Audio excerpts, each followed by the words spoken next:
Today I'm going to be giving a demonstrative speech on how to plan a trip while you're alone or going solo. So the first thing I want to mention was that according to Money Travelers, 51% of people plan to take their next trip solo. So the first thing that you're going to want to do is pick your main city that you're going to. What you want to keep in mind is the different places that you can choose to stay, different brands of hotels, etc. Some of the helpful things that you want to keep in mind is the safety of location, like crime rates, as well as how many people are in the city, the population, what is in the city, what can you do. You want to think about restaurants, coffee shops, different excursions you want to do when you're there. Pretty much you want to base it on whatever you're going to the city for, so think about that, keep that in mind. You want to find the exact location before you book or arriving to your trip. You want to have plenty of time to make sure that you can research, look up different sheriff stations or whatever you need to help make you feel safer. This step will also allow you to plan activities. You can save while doing this, research the places, and sometimes you can find better options while doing this. The second step that you're going to do while booking your flights and hotels is make sure it's a safe area. Booking your flights in the daytime can increase your safety while traveling alone, because a lot of times at night you have a risk that the population that is in the city is not going to be as big. A lot of people are going to be in their houses and you're going to be left alone in a city that you are unfamiliar with. This can also help if you're taking an Uber to your hotel. It might make you feel a lot safer if there are other cars out on the road or other people walking around. So during the day would be an ideal time to book your flight. If you're going to be driving yourself, you want to make sure you have plenty of time after sunset to get to your hotel. You don't want to be driving around. You might have car issues, you run into danger with strangers, you might have to stop for gas. It's just a lot of extra time that can have plenty of other options that can cause danger for you. Like I said before, research is a huge plus when it comes to booking a hotel. Making sure to read all the reviews can help make sure that you are going to the place that you are expecting. A lot of times places don't have reviews, and that will create fear or anxiety about what you're going to find when you actually arrive to your hotel. Age can often play a huge factor in this. If you are a younger person, you might not be taken as seriously, or people may have doubts on if you are confident about what you're doing or what you're there for. So you want to make sure that you have a mature, confident stance, and also the way you present yourself and speak to a receptionist or your Uber driver or whoever you're with.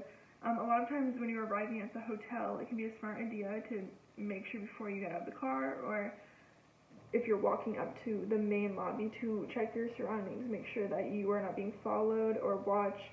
When you get into the reception or the lobby area, you can always ask them to make sure to keep your private information, like your room number, your name, not say it out loud, maybe write it onto the room card so that it's not put out into the world so other people around you can hear it. The third step is going to be how you want to travel within the city. You can use Uber, a bus, public transportation, things like that, even walking. When deciding how you want to travel within your destination, you have to keep in mind your prices, your price comparison. If the price is high but it makes you feel safe, or it seems like the better option, sometimes that is the way to go. Taking Uber sometimes in an unfamiliar place can seem super daunting, and a lot of people don't want to do that because they don't know where they are, they don't know where they're going, they're with a stranger. Sometimes the stranger who's in the Uber, majority of the time, knows where they are, what location you're going to. So it can be kind of scary, but using apps like Life360 or even checking up with your friends and family if they're not with you can be super helpful. Just like quick text, letting them know where you are, each stop, they can track you on the phone. It can make it feel a lot safer, as it is safer. Like, people will know where you are, and that's a huge plus. Taking public transportation can be awesome during the day, but then again at night you are alone on a bus with a lot of people that you don't know, and at night it is a bigger risk to be by yourself. So sometimes that's not the better option, but if you feel safe and you are protected, it can be a cheaper option as well. If you are able to take your own car, like if you're on a road trip, that can be 10 times better than the other options that I had just mentioned.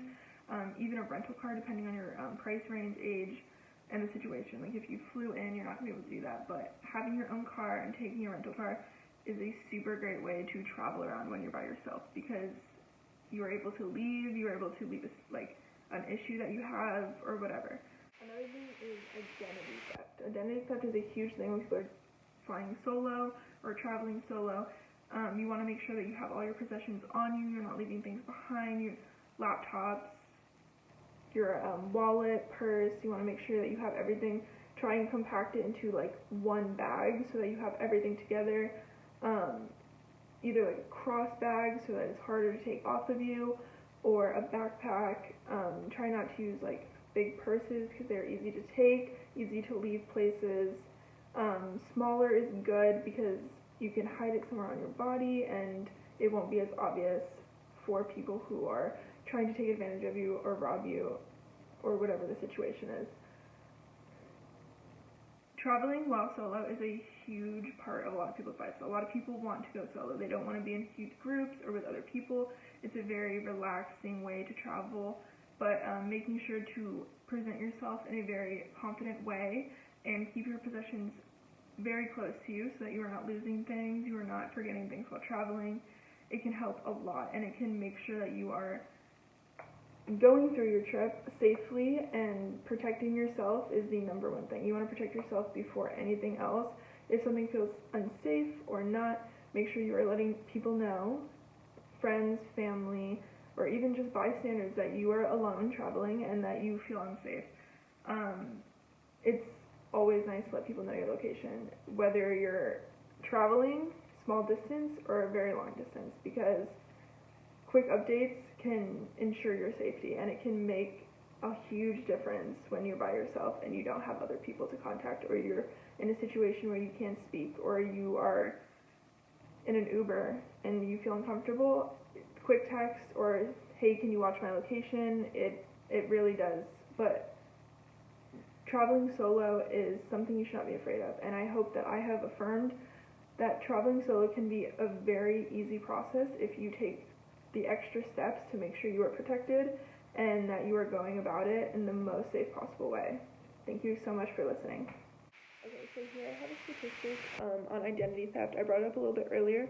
It is the number one problem that people have while traveling, and while traveling solo, it is going to be a lot more difficult to make sure all of your personal possessions are on you, or to lose stuff, be robbed when you're alone. You don't have as much protection, so you want to make sure that we're focusing on the numbers here. We have 11.6 million people go through identity theft.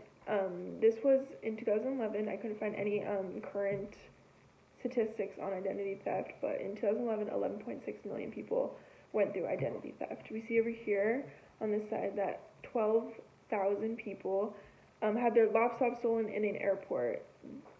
Most of these were not reclaimed. A lot of people lost it, which leads to identity theft. Having your laptop, it holds a lot of information. I know I keep a ton of information on my laptop.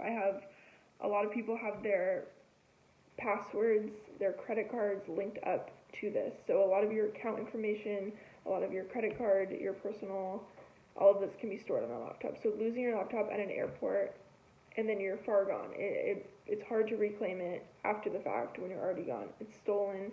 It's hard to get back.